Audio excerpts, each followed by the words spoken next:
रंभ उसका पिता था, उसे अग्नि ने आशीर्वाद दिया था। आधा भैंस और आधा दानव। हे पराक्रमी, मुझे बताओ कि तुम्हारा जन्म कैसे हुआ। वह दानव हंसा, मैं दक्ष का वंशज हूँ। प्रजापति दक्ष?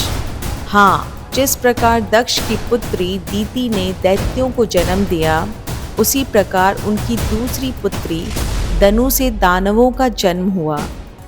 एक बार दो दानव भाइयों रंभ और करंभ ने अजय होने के लिए तपस्या करने का संकल्प लिया। रंभ अग्नि को शांत करने के लिए आग की लपटों के बीच खड़ा हो गया, जबकि करंभ ने वरुण को प्रसन्न करने के लिए जल के नीचे ध्यान लगाया। दोनों दो आद्य तत्वों का आवाहन कर रहे थे, किंतु इंद्र देवराज उन्होंने क्या किया? वही जो वह कायर हमेशा करता है। उसे डर था कि दोनों दानव भाई उसे स्वर्ग से निकाल देंगे, इसलिए उसने दोनों पर आक्रमण कर दिया। उसने मगरमच्छ का रूप धारण करके जल में प्रवेश किया और करंभ को खा गया। फिर वह रंभ की हत्या करने के उद्देश्य से अग्नि में प्रविष्ट हुआ, परंतु अग्नि ने उसी पर हमला कर दिया। अग्निदेव रंभ की भक्ति से प्रसन्न थे और उसे मरता हुआ नहीं देख सकते थे। एक दानव के लिए दो देवता परस्पर लड़ रहे थे। हाँ, और अग्निदेव विजय हुए, परंतु जैसे ही इंद्र भागे, रंभ ने कुल्हाड़ी उठा ली। करंभ की मृत्यु के समाचार ने रंभ को अंदर से तोड़ दिया था और इसलिए उसने अपने प्राण त्यागने का निश्चय किया। वह केश पकड़कर अपना सिर काटने ही वाला था कि अग्निदेव ने उसका हाथ रोक लिया। तो अग्नि देवता ने उसे 2 बार बचाया। हाँ, अग्निदेव ने उसे भाई की मृत्यु का प्रतिशोध लेने का वरदान भी दिया। रंभ ने एक पुत्र मांगा, ऐसा अदम्य दानव जो आगे चलकर ब्रह्मांड का स्वामी बना। अग्निदेव ने उसे वरदान दिया कि वह किसी भी प्रजाति की मादा से पुत्र पैदा कर सकता था।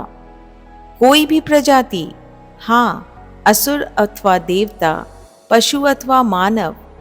और सचमुच ऐसा ही हुआ जब रंभ को एक महिषी यानी एक भैंस से प्रेम हो गया।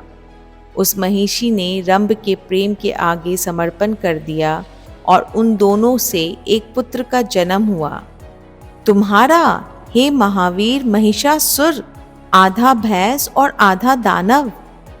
रंभ उसका पिता था, उसे अग्नि ने आशीर्वाद दिया था, किंतु मुझे अब एक और वरदान चाहिए। इस प्रकार भैंसों के झुंड को अपने जन्म की कहानी सुनाते हुए महिषासुर ब्रह्मा को प्रसन्न करने के लिए जंगल की ओर चल पड़ा। वर्षों बाद ब्रह्मा ने उसे दर्शन दिए और वे महिषासुर के चेहरे को बड़े स्नेह से देखने लगे, जो रंभ से मिलता जुलता था। तुम्हारे पिता मेरे प्रपौत्र थे। महिषासुर, अग्नि ने तुम्हें पहले ही आशीर्वाद दिया है। तुम शासन करने के लिए ही पैदा हुए हो और अब क्या चाहते हो? अमर होना चाहता हूँ।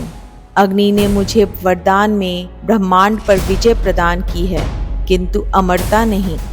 वही परम विजय है। मेरी विजय का क्या लाभ यदि मैं उसका स्वाद चखने के लिए जीवित ही ना रह पाऊं? अमरता मिलना असंभव है। मुझे पता है। दानव ने उंगलियों पर पोर चटकाए। मैं एक विकल्प की तलाश कर रहा हूँ। मुझे यह वरदान दीजिए कि स्त्री के अतिरिक्त मुझे कोई न मार सके। स्त्री ही क्यों? क्या यह सत्य नहीं कि आपकी समस्त रचनाओं में स्त्री सबसे दुर्बल है?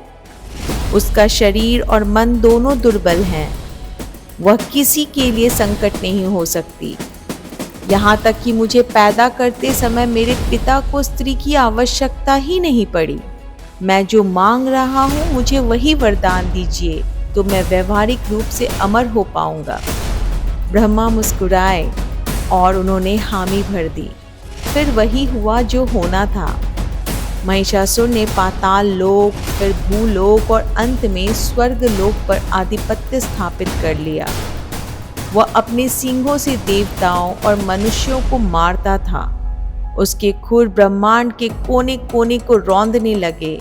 मृत्यु की दुर्गंध फैली तो सारे देवता एकत्रित हो गए।